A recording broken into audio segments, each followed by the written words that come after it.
Friends அனைவருக்கும் வணக்கம். Welcome to TNPSC free materials YouTube channel. இந்த வீடியோவில் நம்ம என்ன பார்க்க இருக்கோம் அப்படின்னா 6th to 10th Tamil book back question answers தான் பார்க்க போகிறோம். ஸோ வீடியோ ஸ்கிப் பண்ணாமல் ஃபுல்லாக பாருங்கள். இந்த வீடியோவை உங்கள் ஃப்ரெண்ட்ஸுக்கும் ஷேர் பண்ணுங்கள். யாராச்சும் ஒருத்தவங்களுக்கு இந்த வீடியோ யூஸ்ஃபுல்லாக இருக்கலாம். ஏற்றத்தாழ்வற்ற டேஷ் அமைய வேண்டும், சமூகம் அமைய வேண்டும். ஸோ ஏற்றத்தாழ்வற்ற சமூகம் அமைய வேண்டும். நாள் முழுவதும் வேலை செய்து கலைத்தவருக்கு அசதியாக இருக்கும். நிலவு கூட்டல் என்று என்பதை நம்ம சேர்த்து எழும்போது என்ன கிடைக்கும் அப்படின்னா நிலவென்று அப்படின்னு கிடைக்கும். தமிழ் கூட்டல் எங்கள் அப்படின்றத நம்ம சேர்த்து எழும்பொழுது தமிழெங்கள் அப்படின்னு கிடைக்கும். அமுது என்று அப்படின்ற சொல்ல பிரித்து எழுதும்பொழுது அமுது கூட்டல் என்று அப்படின்னு வரும். செம்பயிர் அப்படின்ற சொல்ல பிரித்து எழுதும்பொழுது செம்மை கூட்டல் பயிர் அப்படின்னு வரும். சரிங்களா?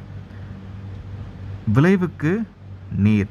ஸோ விளைவுக்கு பார்த்தீங்கன்னா நீர், அறிவுக்கு தோல், இளமைக்கு பால், புலவர்க்கு வேல். சரிங்களா? தாய்மொழியில் படித்தால் மேன்மை அடையலாம். தகவல் தொடர்பு முன்னேற்றத்தால் மேதினி சுருங்கிவிட்டது. வானம் கிடையாது, இங்கே ஆக்சுவலாக தப்பாக கொடுத்துருக்காங்க. ஸோ தகவல் தொடர்பு முன்னேற்றத்தால் மேதினி, இந்த உலகம்தான் சுருங்கிவிட்டது. செந்தமிழ் என்னும் சொல்லை பிரித்து கிடைப்பது செந்தமிழ். செம்மை கூட்டல் தமிழ் அப்படின்னு கிடைக்கும். ஸோ செந்தமிழை நம்ம பிரித்து எழுதணும் அப்படின்னா செம்மை கூட்டல் தமிழ்னு கிடைக்கும். எப்படி கிடைக்கும்? செம்மை கூட்டல் தமிழ்னு கிடைக்கும். சரிங்களா? அடுத்தது பொய் அகற்றும் அப்படின்ற சொல்ல பிரித்து எழுதும்பொழுது பொய் கூட்டல் அகற்றும் அப்படின்னு வரும். பாட்டு கூட்டல் இருக்கும் அப்படின்றத நம்ம சேர்த்து எழுதும்போது என்ன கிடைக்கும் அப்படின்னா பாட்டு இருக்கும் அப்படின்னு கிடைக்கும்.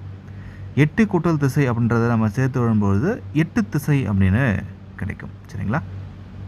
அடுத்தது தொன்மை அப்படின்ற சொல்லோட பொருள் என்ன அப்படின்னா பழமை. இடப்புறம் அந்த சொல்லோட பிரித்து எழுதும் பொழுது இடம் கூட்டல் புறம் அப்படின்னு கிடைக்கும். சீரிழமை அந்த சொல்ல பிரித்து எழுதும் பொழுது சீர்மை கூட்டல் இளமைன்னு கிடைக்கும். சிலம்பு கூட்டல் அதிகாரம் அப்படின்றத நம்ம சேர்த்து எழுதணும் அப்படின்னா சிலப்பதிகாரம் அப்படின்ற கிடைக்கும். கணினி கூட்டல் தமிழ் அப்படின்றத நம்ம சேர்த்து எழுதும் பொழுது கணினி தமிழ் அப்படின்னு கிடைக்கும். தமிழ் போல் இனிதாவது எங்கும் காணும் அப்படின்னு பாடுறது யார் அப்படின்னா பாரதியார். மா அப்படின்னு சொல்லோட பொருள் விலங்கு. சரிங்களா? மா அப்படின்னு சொல்கிற பொருள் விலங்கு. நாம் சிந்திக்கும் சிந்தத்தை வெளிப்படுத்த உதவுவது. ஸோ நாம் சிந்திக்கக்கூடிய அந்த வெளிப்படுத்த உதவுவது பார்த்திங்கன்னா மொழி தான். சரிங்களா?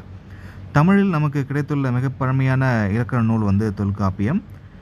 மொழி கணினியில் பயன்படுத்த வேண்டுமெனில் அது அடிப்படையில் எந்த அடிப்படையில் அமையணும் அப்படின்னா எண்கள் அடிப்படையில் அமையணும். சரிங்களா? ஸோ மொழியை நம்ம கணினியில் பயன்படுத்தணும் அப்படின்னா அது எண்கள் அடிப்படையில் அமையணும்.